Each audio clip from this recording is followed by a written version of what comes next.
អូខេបងប្អូនខ្ញុំសូមសរសើរនៅទេពកោសល្យ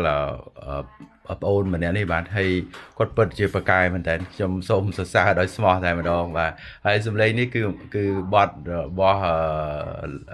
លោកស្រីប៉ែនរ៉នមែនទេបាទបងអើយឃើញទេផ្កាវ័យចំលែករីកណ្ដាលមេឃពណ៌ខៀវខ្ចីអូខេបាទខ្ញុំសូមសរសើរគាត់តែម្ដងបាទគាត់ធ្វើបានល្អឲ្យ10ពិន្ទុបាទអរគុណ